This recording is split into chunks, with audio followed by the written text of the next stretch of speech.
주일 특별 새벽기도의 여섯째 날입니다. 498장 준비 찬송합니다.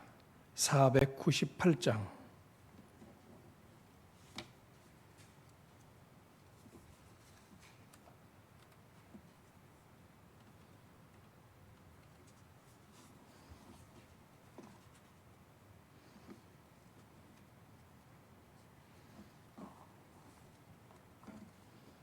찬송 498장입니다.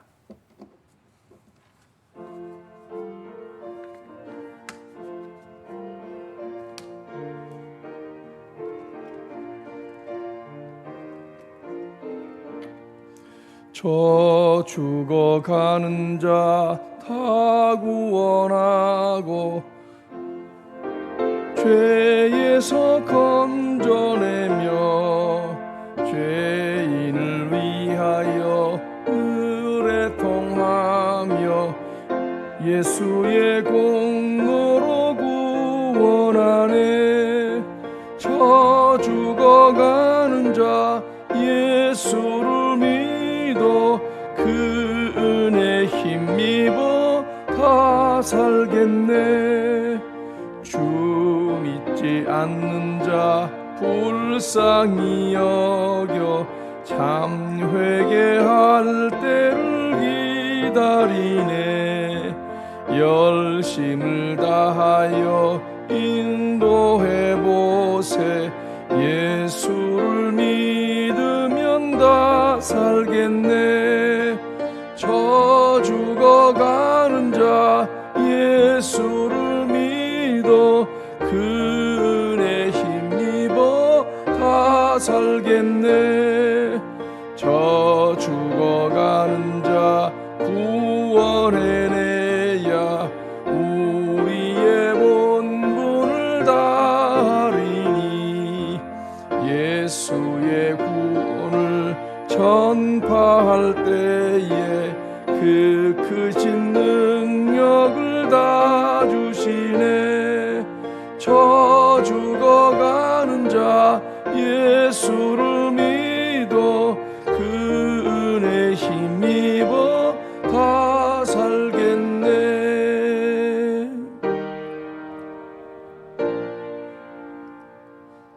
사도신경 하시겠습니다. 전능하사 천지를 만드신 하나님 아버지를 내가 믿사오며 그 외아들 우리 주 예수 그리스도를 믿사오니 이는 성령으로 잉태하사 동정녀 마리아에게 나시고 본디오 빌라도에게 고난을 받으사 십자가에 못 박혀 죽으시고 장사한 지 사흘 만에 죽은 자 가운데서 다시 살아나시며 하늘에 오르사 전능하신 하나님 우편에 앉아 계시다가 저리로서 산자와 죽은 자를 심판하러 오시리라. 성령을 믿사오며 거룩한 공회와 성도가 서로 교통하는 것과 죄를 사하여 주시는 것과 몸이 다시 사는 것과 영원히 사는 것을 믿사옵나이다. 아멘. 찬송 499장 부르겠습니다. 499장.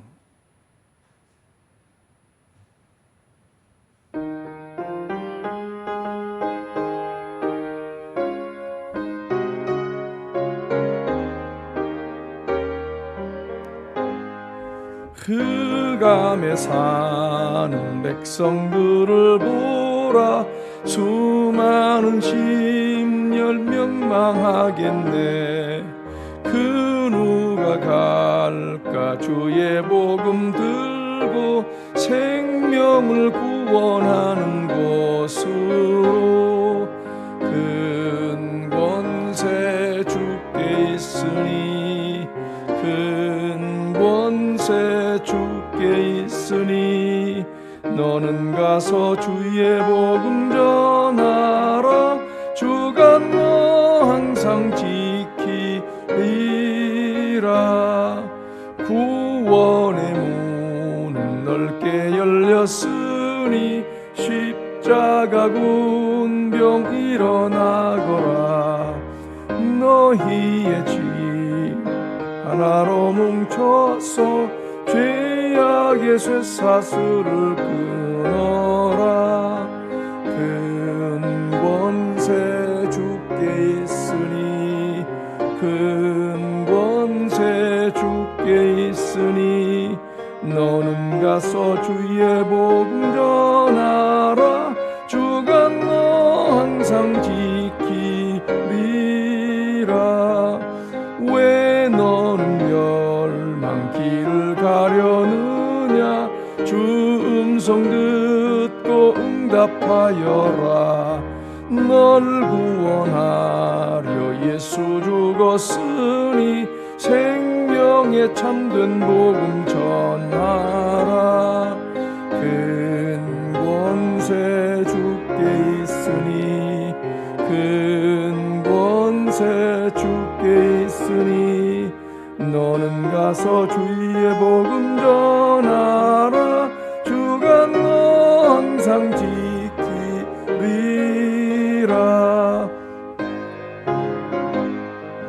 승리의 그날에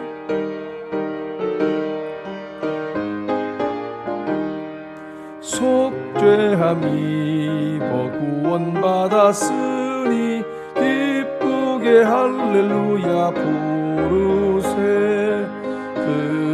근권세 주께 있으니 근권세 주께 있으니 너는 가서 주의 복음 전하라. 주가 너 항상 지키리라.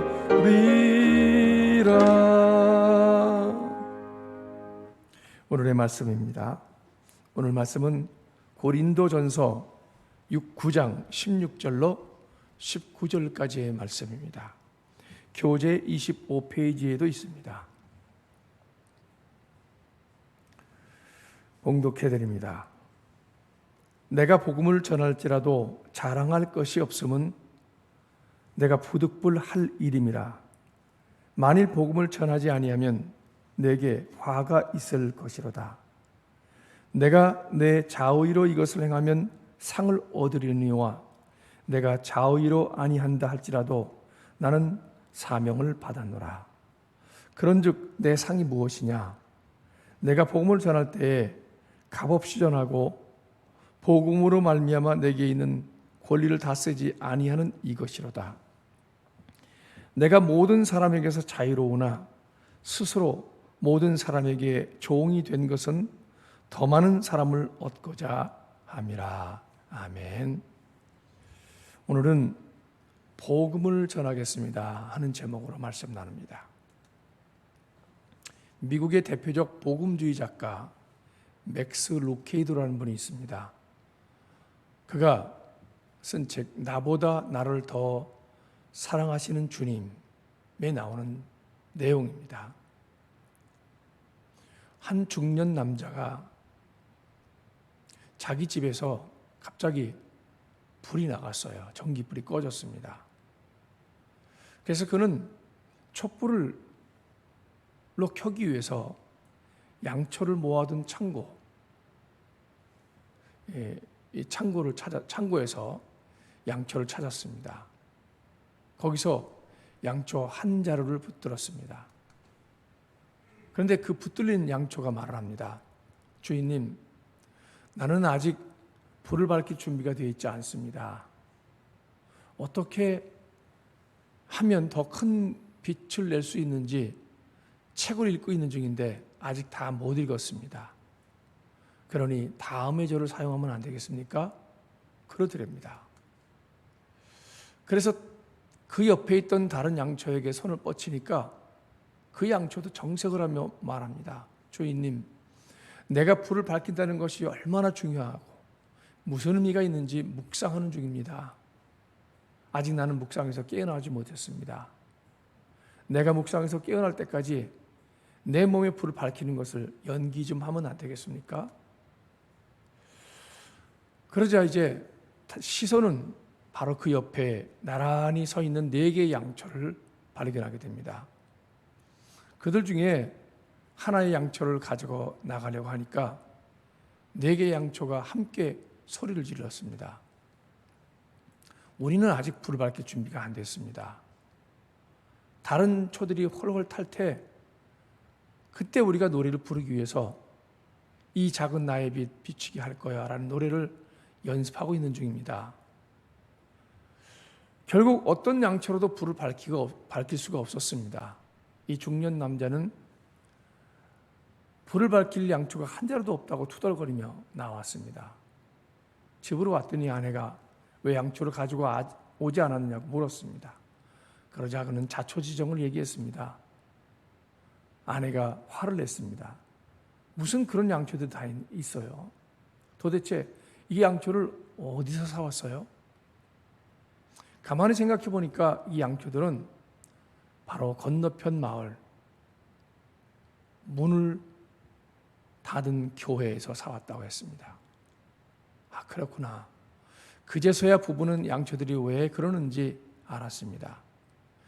불을 밝히기를 거부하는 교회는 문을 닫을 수밖에 없다는 내용이에요. 사명을 포기하고 불을 밝히기를 거부하는 인생, 결국 버림받을 수밖에 없지 않겠습니까? 하나님의 능력에 붙잡혀 복음을 밝히는 사람, 교회가 되어야 합니다. 하나님은 항상 복음의 증인들을 세우기를 원하세요. 그것 중에 하나가 바로 여러분이고, 여러분이 모인 교회가 불을 밝히는 곳이 되어야 합니다. 하나님은 더 큰 증인 세우기를 원하십니다. 더 큰 증인을 일으키기를 원하십니다. 그리고 그들을 사용하기를 원하십니다. 그러니 우리는 하나님을 기쁘게 하는 복음의 증인이 언제든지 될 수 있도록 준비가 되어야 합니다. 오늘 이 복음을 전하라고 하는 말씀을 전한 대상인 그 고린도 교회, 그들이 살고 있는 이 고린도는 경제적으로 부유한 도시였습니다. 로마 제국 가운데서 세 번째로 큰 도시였어요. 교통의 중심지이고 신흥 대도시였습니다. 많은 사람들이 자연히 모여들었고 사업과 장사를 하는 사람들이 많았겠습니다. 그런데 대부분 사람들은 돈맛 때문에 돈에 집착해서 열심히 살아서 대체적으로 고린도 사람들은 잘 살았어요. 다른 지역에서 비해서 말이에요. 하지만 그들은 이 돈 때문에 타락한 삶을 살아가고 있었습니다. 여러 사업을 하는 것들이 타락한 문화가 굉장히 많았습니다. 바울에 의해서 이 고린도 지역의 교회가 세워졌지만, 그래서 교회는 그들이 모인 가운데서 완전히 깨지지 못해서 그 역할을 교인들이 감당하지 못했습니다. 자기 신앙조차 지키기 힘들 정도였습니다. 자연의 교회는 늘 분열만 많았습니다. 갈등만 많았어요. 소리는 있고 능력은 없었습니다. 사도 바울은 본문을 통해서 복음 전파자로서 그리스도인의 삶에 대해 말씀하고 있는 겁니다. 전도하지 않기 때문에 절망하고, 전도하지 않기 때문에 약해지고, 전도하지 않기 때문에 흔들린다면서 적극적으로 복음을 전할 것을 그들에게 강조했습니다. 동시에 고린도 교인들에게 비장한 고백을 남깁니다. 사도 바울이 스스로에 대해서 말합니다. 내가 만약 복음을 전하지 않는다면 내게 화가 미칠 것이미로다 그랬습니다. 바울의 이 고백을 통해 알 수 있는 복음을 전할 이유가 우리에게 있는 겁니다. 그게 무엇입니까? 첫째로 의무이기 때문에 해야 하는 겁니다. 의무. 꼭 해야만 하는 것. 그게 의무입니다. 16절로 갑니다. 내가 복음을 전할지라도 자랑할 것이 없음은 내가 부득불할 일임이라 그랬습니다. 부득불. 꼭 해야만, 하지 않으면 안 되는 일이라 그랬습니다. 바울은 전도를 피해갈 수 있는 것은 없다 그랬습니다. 전도는 피해갈 수 없는 거룩한 의무로 그는 인식하고 있었던 것이죠.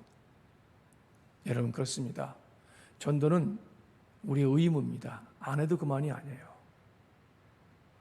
성경은 내가 받은 구원은 결코 한 사람에게 머물러서는 안 된다고 가르칩니다.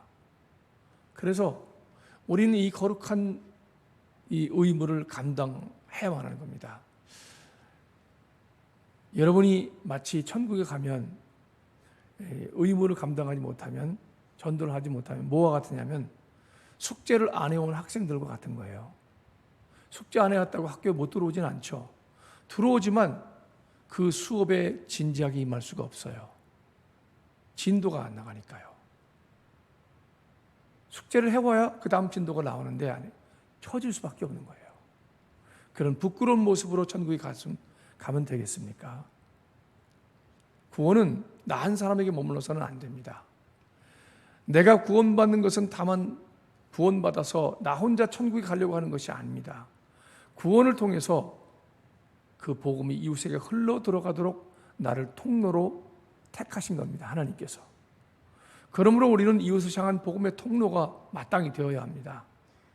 복음을 아직 알지 못하는 사람, 받아들이지 못한 이웃과 열방을 향해서, 세계를 향해서 복음을 전하는 일을 감당해야 되는 것이 나요 교회인 겁니다. 전도는 이렇게 우리의 거룩한 의무입니다. 묵상입니다. 나는 전도를 하지 않을 수 없는 거룩한 부담으로 여기고 있습니까? 혹시 안 해도 된다는, 무방하다는 생각을 갖고 있지는 않습니까? 두 번째, 복음을 전해야 되는 이유는요, 특권이기도 합니다. 어느 장로님이 운영하시는 병원이 있었는데 이 병원에 10년이 넘도록 꾸준하게 환자를 잘 정성으로 돌보는 자원봉사자가 있었어요. 돈 안 받고 공짜로 자기가 시간을 내서 있는 날 봉사하는 거예요. 원장인 이 장로는 같은 교회 출석하는 그 권사님이 교인이었습니다. 원사님이었어요. 원장인 이 장로가 너무 고마워서 어느 날 봉투에 돈을 넣어서 감사 표시를 하려고 했습니다. 그러자 이 권사님이 정색을 하면서 원장실로 달려와서 봉투를 내놓으면서 이렇게 말했습니다. 장로님, 어째서 제 상급을 뺏어가려고 하십니까? 제게 이런 것을 주시면 물질의 보상을 바라고 내가 봉사할 꼴밖에 되지 않겠습니까? 만약에 내가 이것을 받는다면 저는 더 이상 이곳에서 기쁨으로 일할 수 없습니다. 제가 하늘의 상급을 받을 수 있도록 이것을 도로 받으셔야 합니다.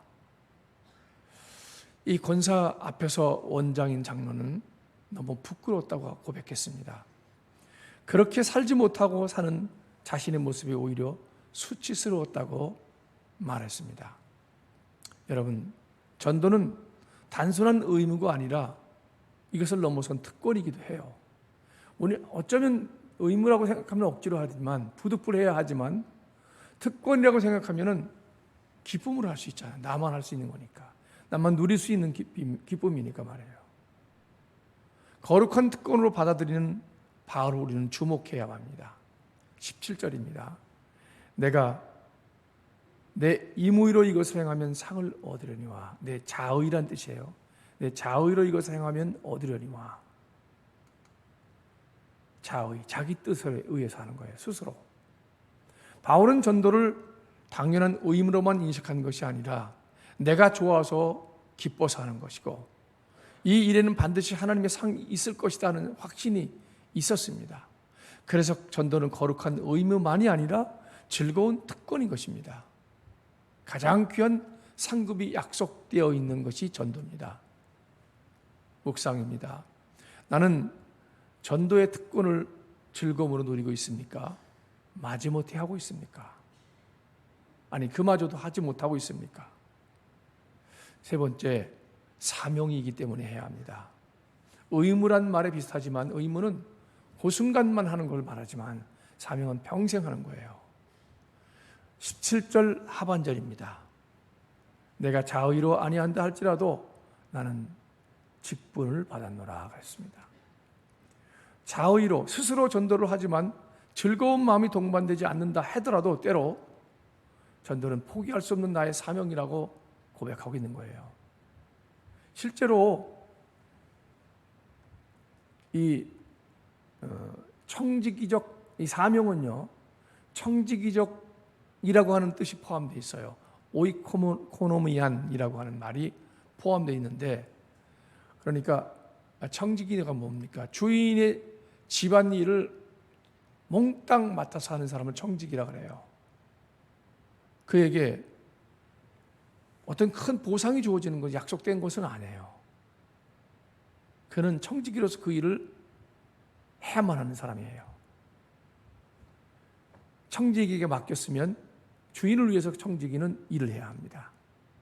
바울은 하나님이 자신을 믿어주셔서 전도할 수 있는 거룩한 직분을 맡겨주셨다, 그렇게 믿고 있었습니다. 그래서 이런 과업은 자신의 사명이라고 고백하는 겁니다. 전도의 사명은 하나님이 천사에게도 맡기지 않았던 거룩한 사명이에요. 그래서 천사가 부러워하는 겁니다. 오직 하나님의 자녀들에게만 맡겨주신 사명입니다. 여러분, 잠잠하면 말하지 않고 전도하지 않는 성도는요, 자신도 모르게 세상에 물들기 쉬워요. 잠잠하여 복음을 전하지 않는, 전도하지 않는 교회는 영적 권능을 상실해서 세속화되기 딱 쉽습니다. 영혼 구원이 일어나지 않는 교회는 생명력이 없는 교회입니다. 그래서 끊임없이 영혼 구원에 대한 복음을 선포해야 합니다. 하나님은 교회를 통해서 이웃을 구원하고 세상을 변화시키기를 오늘도 원하십니다. 우리 교회는 우리 지역을 위해서 세워진 교회입니다. 여기서 빛과 소금이 되라고 말씀하셨습니다. 또 열심을 다해 나가서 전도하라 그랬습니다. 때를 얻든지 못 얻든지 한 영혼을 찾아 구원하는 전도의 사명을 감당하라고 오늘 우리를 부르셨습니다. 그러므로 이 귀한 사명을, 복음을 전하는 귀한 사명을 주신 것을 감사하며 평생 사명을 여기고 즐거운 마음으로 열심히 복음을 전하겠습니다 하는 결단하는 여러분 되시기를 주님의 이름으로 축원합니다. 세 번째 것과 관련해서 묵상의 질문 드립니다. 전도를 청지기적 사명으로 받아들이고 계십니까? 그렇다면 앞으로 어떻게 해서 그 사명을 감당하시겠습니까? 이제 마지막으로 페이지 27페이지에 있는 기도 제목입니다. 하나, 복음을 담대하게 전할 수 있는 힘을 주소서. 둘, 복음을 부끄러워하지 않는 마음을 주소서. 아멘. 기도합니다. 여섯째 날이 되어서 복음을 전하겠습니다 라는 제목으로 말씀을 나눴습니다. 복음에 잠자던 영혼들이 깨어나는 역사가 있게 도와주시고, 내가 깨어서 고개를 들고 세상을 바라보며 그를 향하여 나가서 복음을 선포하고 외치며 한 사람 한 사람 만날 때마다 빌립이 광야에서 내시를 만났듯이 그를 향한 간절한, 에티오피아 내시를 향한 간절한 열망이 그 한 사람을 구원하고 그 한 사람이 기독교 국가가 되는 초석을 만들었듯이 오늘 우리가 소중하게 생각하는 한 영혼을 향해서 복음을 증거하는 저희들 되게 도와주옵소서. 허투루 생각하지 않고 복음 전하는 기회를 정말 귀하게 여겨서 이 기회를 선용할 수 있도록 인도하시고 하나님이 기뻐하는 일을 감당하는 우리의 시간과 삶이 되게 하여 주옵소서. 예수 그리스도의 이름으로 기도하옵나이다. 아멘. 하늘에 계신 우리 아버지여, 이름이 거룩히 여김을 받으시오며 나라가 임하옵시며 뜻이 하늘에서 이룬 것 같이 땅에서도 이루어지이다. 오늘 우리에게 일용할 양식을 주옵시고 우리가 우리에게 죄 지은 자를 사하여 준 것 같이 우리의 죄를 사하여 주옵시고 우리를 시험에 들게 하지 마옵시고 다만 악에서 구하옵소서. 나라와 권세와 영광이 아버지께 영원히 싸움나이다. 아멘. 오늘도 여러분 오늘 말씀을 기억하면서 열심을 다하여 기도하시고 다른 중보기도도 감당하시고 자유스럽게 돌아갈 수 있기를 바라겠습니다. 기도합니다. 변화와 또 모든 삶의 흐름 속에서 우리의 모든 세월을 두신 아버지, 이 속에서 우리가 이 변화에 적응하며 사는 저희들 되게 도와주옵소서. 주님이 주신 그 소중한 시간들이 그저 의미 없이 흘러가지 않도록 인도해 주옵소서. 한 영혼을 건지고자 하신 주님의 오로지한 그 뜻이 오늘 우리 속에 흘러가고 있을 수 있도록 인도해 주셨고, 잠자는 영혼이 아니라 깨어있는 영혼으로 살아있어서 주의 말씀을 듣고 이 말씀을 듣고 복음을 전할 수 있는 저희들 되게 도와주옵소서. 우리가 우리의 말을 전할 수 있는 사람이 아무도 없는 사람은 아무도 없습니다. 누구에게나 전할 수 있는 사람이 다 이웃이든 친구든 누구에게나 있습니다. 우리가 또 전할 수 있는 복을 이제 들을 만한 대상이 없는 것은 아무도 없을 줄 압니다. 우리로 깨어있어서 하나님 늘 기도하게 하시고 한 영혼을 사랑하는 마음 갖고 깊이 묵상하면 그를 향한 아버지 복음을 증거하고자 하는 열망이 생길 것이고, 그런 열정이 진심을 다하여 그에게 복음을 증거할 것이고, 진심이 닿으면 그는 복음을 듣고 하나님의 거룩한 성전을 찾을 것입니다. 이런 믿음으로 우리 열심히 살아가게 하시고 한 영혼을 구원하자 하는 모든 일에 전력을 다하는 저희들 되게 하시고, 희망과 꿈을 하나님 이루어드릴 수 있는 저희들 되게 도와주옵소서. 교회는 등대가 되어야 되고 교인들은 또한 빛이요 소금이 되어야 합니다. 이 일을 감당할 수 있는 힘과 능력이 교회로부터 나오게 하시고, 성도들이 이 힘을 받아서 자신의 삶의 능력 있게 복음을 증거하는 저희들 되게 하시고, 세상에 나가 열방의 복음을 증거하는 저희들 되게 하여 주옵시고, 교회는 열방을 향해 열심을 다하여 복음을 선포하고 보내고 또 이것을 갈 수 있는 저희들 되게 도와주시고, 후원하며 기도하기를 아끼지 않는 교회 되게 도와주옵소서. 우리가 이런 사명을 감당하기 위해서 이곳에 하나님의 성전을 세웠습니다. 등대를 세웠습니다. 빛을 널리 비출 수 있도록 아버지 우리가 빛을 발할 수 있도록 인도하시고, 이제 빛을 비치는 에너지인 성령이 우리 속에 충만히 있어야 합니다. 교회가 성령이 충만할 이유가 되기도 합니다. 우리가 성령 충만하여서 아버지 하나님 말씀을 듣고 깨달아서 복음을 증거하는 저희들 되게 하시고, 우리가 아버지 복음의 일꾼으로 사는 저희들 되게 도와주셨고, 이 복음의 사명을 감당할 수 있는 힘을 우리에게 허락하여 주옵소서. 오늘도 중보 기도를 합니다. 하나님 도우시옵소서. 우리를 이끌어 주옵소서. 특히 내 영혼이 살아서 움직이기를 원합니다. 깨어있기를 원합니다. 한 영혼이 살아있게 싸우니 우리 영혼이 하나님 앞에서 온전히 살아서 깨어 역사하는 하나님의 거룩한 성도들 되게 도와주옵소서. 이 영혼이 아버지 회복되게 하시고, 잠든 영혼이 깨어 일어나서 열심을 다하여 기도하고 열정적으로 복음을 전하는 우리 영혼이 되게 도와주옵소서. 항상 여호와를 내 앞에 모실 수 있는 그런 믿음으로 살아가게 도와주옵소서. 우리를 붙들어 주시고 역사하시는 아버지여, 오늘 우리를 도우시고 축복해 주셔서 우리에게 이런 귀한 사명을 부리듯 일어나는 역사 있게 하여 주옵소서. 아버지, 오늘도 소망으로 살아가는 성도들이 우리의 삶을 위해서 열심을 다해 증거할 때 하나님 역사하시고 축복하여 주옵소서. 복음을 전파하고 전도의 열정이 살아나는 저희들 되게 도와주옵소서. 아버지, 말씀과 권능과 은혜와 기적이 이 속에서 일어날 수 있도록 하시고, 우리의 삶뿐만 아니라 하나님의 교회 가운데서 성령의 갑절의 능력이 쏟아지는 역사 있게 도와주옵소서. 교회가 아버지 하나님 또 각 구속이 살아나게 하시고, 선교회와 또 속회와 각종 아버지 교회 교육이 살아나는 역사 있게 하여 주옵소서. 그리고 또 아버지, 이 어려운 시기를 우리가 살아가고 있사오니 이제 3년째 돼가고 있는 이 코로나 전국 가운데서 깨어서 우리가 열심을 다해 우리가 살아가고 있는데, 우리 육체만을 위해서 하는 것이 아니라 하나님 영혼의 소리를 듣고도 그것을 위해서 열심을 다하는 자들 되게 도와주셨고, 다시 하나님의 교회를 중심으로 해서 아버지 믿음의 불 성령의 불이 역사가 나타나게 하시고, 이제 열정들이 솟아날 수 있도록 인도하여 주옵소서. 그 아픔과 어려움을 겪고 있는 우리 사랑하는 교우들과 주변 사람들을 열심을 다해 우리가 또 중보기도 하게 하시고, 그들을 향한 하나님의 열정이 끊이지 않았고 아버지 나를 통해서 전도한다는 것을 믿고 아버지 그 사명을 함께 감당하는 저희들 되게 도와주소서. 크고 작은 모든 소망도 하나님께 드리며 우리의 가족과 또 우리 자녀들을 위해서 기도합니다. 우리의 모든 간절한 기도를 들으시는 아버지요, 이 시간도 아버지 우리 주님 앞에 부르짖고 간구하는 소리를 들어주셨고, 하나님의 교회가 하나님의 성도들이 부르짖고 아버지 간절히 구하는 모든 것을 주님의 역사와 충만한 능력과 은총이 임하게 도와 주옵소서. 이 모든 간구를 우리 주 예수 그리스도의 이름으로 기도하옵나이다.